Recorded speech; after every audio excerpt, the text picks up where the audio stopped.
Now, you also do a lot of sort of how to cope with various situations. They give advice to people. Yes, yes, very serious advice. Very sincere. But no, you do how to cope with the smoking ban, don't you? Yeah, well, I'm sort of quite annoyed about the smoking ban because as a non-smoker, the smoking ban has consigned me to spend a lot of my time guarding people's coats. You know, sitting with their bags. And with, you know, the other slightly less interesting members of our circle of friends, yeah.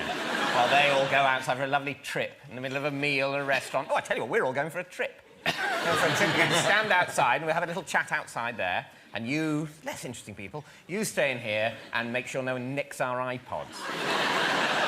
Do you have advice for helping, or you've just spotted the problem? I think essentially my advice is that smokers and non-smokers should exclusively socialise together. So you should, if you're a smoker, you should only socialise with smokers, and non-smokers only with non-smokers. Society must divide. There must be, as it were, a new apartheid between smokers and non-smokers. It's like True Blood. That's the only...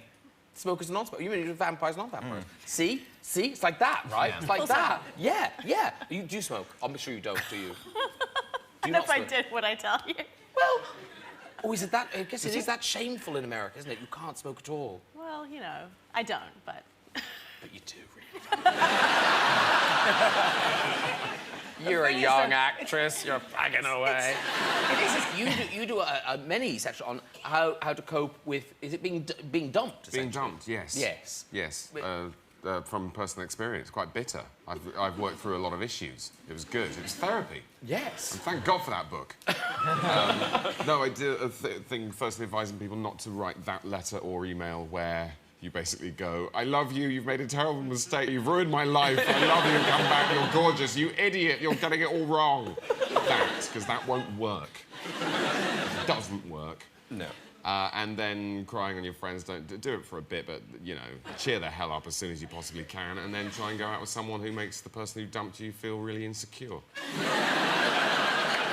What's that? I don't understand how to cope with coffee.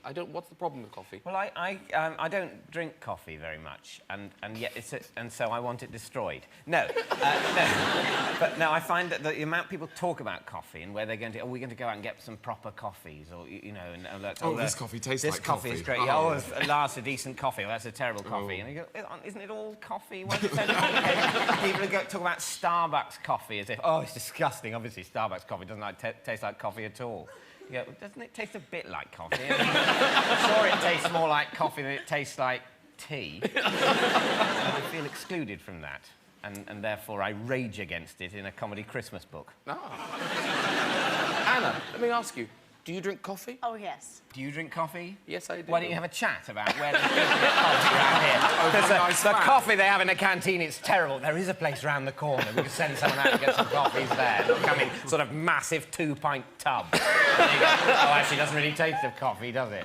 And, yes. And then, and this is very useful, I feel, Robert's given us a guide to how to cope with nudists. Oh, Yes. Yeah. Oh, yes, of course, in your line of work. Very handy, yeah. Please do tell. Oh, no, just that I seem to have spent a lot of time around nudists by accident. I was in that film and I had to talk to them and, God, they won't stop talking about it. To be fair, I did ask them. Yeah. But... And also, you were naked talking to them most of the time. in the film, what? In Confetti, that's in Confetti. Yes. Yes. Oh, good. I think that story is so scary. Tell Anna. We did this film, we were playing a couple of naturists or nudists. Not me. No, me and David, we were buck naked. No, me and another... I've never been naked in my life, not even alone. I was born with little +4s on. We were in a film, we were playing nudists, and the director said that, don't worry, your bits will be pixelated in the final film, and then they weren't. When did you find out? When you just went to see the film? At the screening of the film. I was sitting just in front of Jessica Stevenson, and she kind of turned around and went, ho, ho, ho.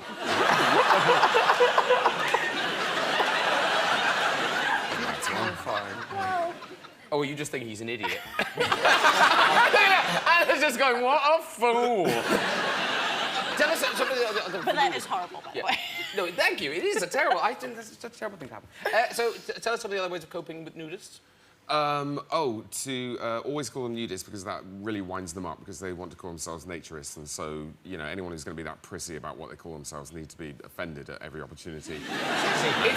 Anyone that prissy needs to put some pants on. If you're going to be that prissy, you should at least do it. Is it ever appropriate or acceptable?